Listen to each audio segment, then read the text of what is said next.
Hey everyone, and welcome back to FSI DFS. I am McKinley412, and today we're going to be breaking down the 4-game early slate on Draftkings. We're going to have a separate video out for the larger main slate happening later in the day, so go check that out. But for now, it's just the early slate happening in the afternoon. It is a 4-game slate, but there is some serious rain risk, and it could possibly be only a 2-game slate. This game in Cincinnati, looking at my phone app, it is a 90 to 100% chance of rain pretty much through the entire day. So I just don't see any possibility that they're getting this game in. I do record these the night before, so weather might change, but I think that's pretty convincing. This one's not going to happen. Cleveland, not too far away from Cincinnati, probably the same rain system. They're looking at like a 70 to 100% chance of rain throughout the day as well. So it starts off around noon where it's like 60-70%. First pitch, it's around 70 to 80%, and then it just gets worse as the day goes on. So I'm going to stay optimistic that they can get this one in, just because a 2-game slate is just not what we're looking for, especially when we get possibility of 4. But I think it's going to be a 2-game slate here when all is said and done. So kind of disappointing, but we'll just break it down anyways and see what we got here. Lance Lynn, if they do somehow manage to get this game in, which I don't think they're going to, he's your top play. You know, I was kind of surprised to see his strikeout rate is only at a 26.9%, but he is in a favorable matchup here. He's got a great floor, as you guys can see. Going against Cleveland, I talked about Cleveland versus right-handed pitching in the month of May before. They're really struggling. They're only hitting around like a 215 average as a team against right-handed pitching in the month of May. So he's your top option. You know, 10-3 though in a rain concerning game is quite terrifying. But again, I don't think this game's getting played, so he's probably going to be off my radar here. ALZOLAY for Chicago. This game, no weather concerns at all. So this one should be good to go here. ALZOLAY, he's performed better than I think many really thought he was going to this season. He's got great control of his pitches. He has the lowest walk rate of any pitcher on this entire slate here. He hasn't allowed more than 5 hits in any of his starts this season. So you can kind of see he's got a nice floor, and he's got a 26% strikeout rate to go along with it. And most of these pitchers on this slate are in that 25 to 26% strikeout rate. They're all very similar, so there's not much difference in them. So, but ALZOLAY here, he's going up against a San Diego offense that has been pretty strong as of late. They hit double-digit run totals in multiple games over the weekend. So, you know, that is scary. But on a 2-game slate, you got to play 2 pitchers in DraftKings. So as we go down through, you'll kind of see who the other pitchers are, and you're gonna kind of almost be forced to play ALZOLAY in cash games at least. Excuse me. Below him, you got Bumgarner, who is just in terrible form. He had a great late April into the beginning of May, but the wheels have fallen off for him in these past 3 starts. Now, he was going against the Dodgers, and he was pitching in Coors Field, but he's still at home against St. Louis, just got torched as well. So he's in terrible form. One thing he's got going for him is he's going against the Mets, who are just still banged up and injured and just not hitting the ball. One stat that I found when I was kind of researching this slate is the starting lineup for the Mets on Tuesday night. They're facing a left-hander on Tuesday night. Of the 9 starters, only one of them has a batting average over 220 against left-handed pitching so far this season. Just one. That's it. So they've had some serious issues going against left-handed pitching. So maybe Bumgarner is a great GPP play here, just because of the injury issues to the Mets and just their track record against left-handed pitching.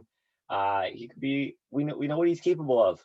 We saw it earlier this season. He had a nice month-long stretch of phenomenal play. And then the wheels have kind of fallen off as of late, but I don't trust him in cash, but maybe GPP, awesome play here.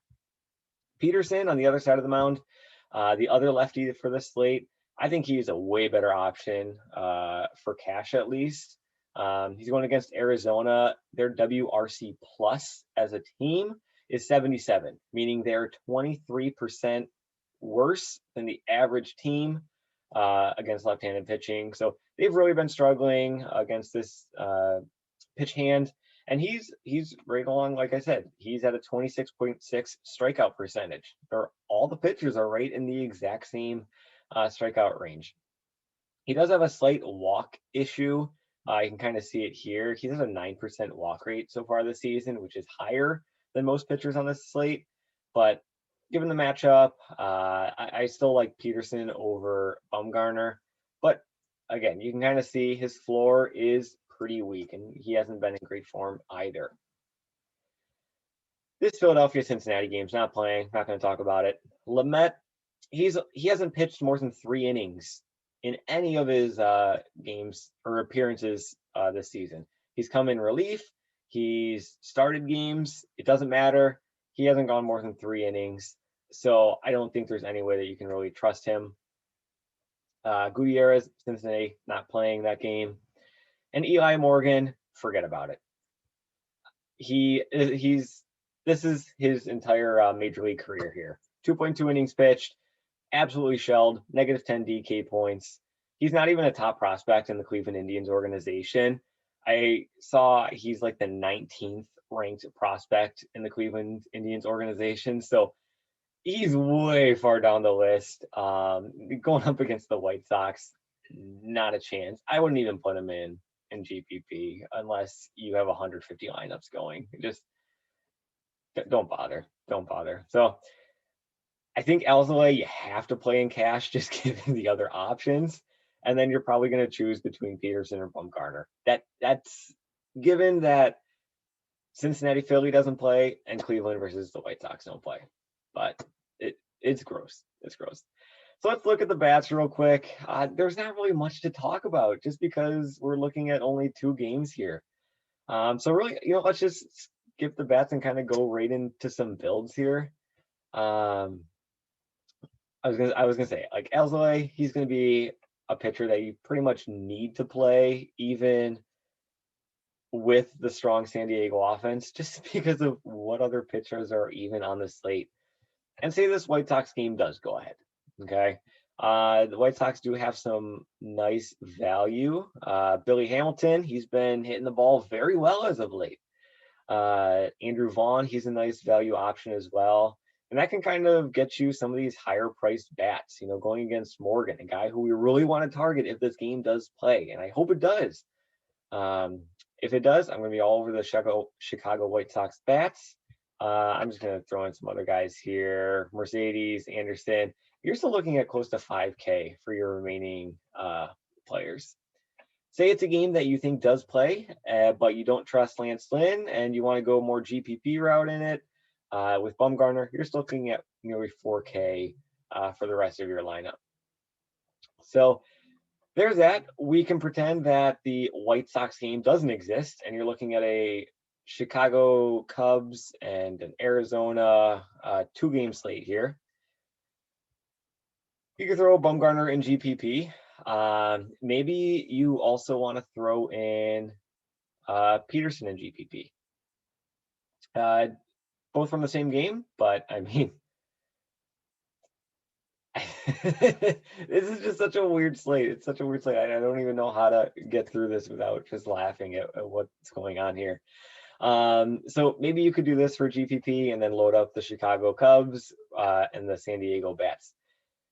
But the San Diego versus Chicago Cubs game, both those bullpens are just incredible lately. In the month of May, both of those bullpens rank number 1 and number 2 in terms of ERA. They both had ERAs below 1.6. 1.6 as a team ERA in an entire month. That's just incredible. I think I saw the Cubs went like 38 straight innings.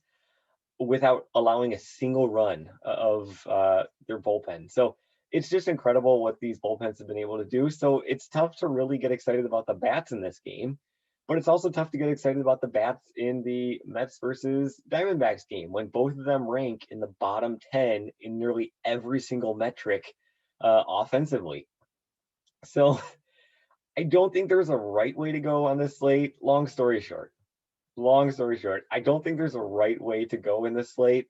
I also don't think that there's really a wrong way to go in this slate either. You're just going to kind of plug in guys who you think are going to do well, especially because I think it's going to be a 2-game slate when all is said and done here. So what can we take away from this, I guess? You're going to put ALZOLAY in regardless of the San Diego Bats, just because your other choices are Bumgarner, Peterson, and a guy who is not going more than 3 innings. So you're going to put ALZOLAY in, then you're going to pick either between Bumgarner or Peterson. Salary is not an issue, and then just kind of plug in which bats you want to pick. Maybe you want to spin a wheel between the 4. Maybe you do flipping a coin, have a little bracket of what guys you want to put in. But salary is not going to be an issue. Pitching is just disgusting. The weather is disgusting. And that pretty much sums up the slate. So I wish I could give you guys more information here, but it's truly just a gross slate. So good luck in your contests this afternoon. You're going to need it. I'm going to need it. And hopefully the night slate, the main slate later on, won't be nearly as chaotic or gross. So good luck in your contests this afternoon, and I will see you in the next video. See ya.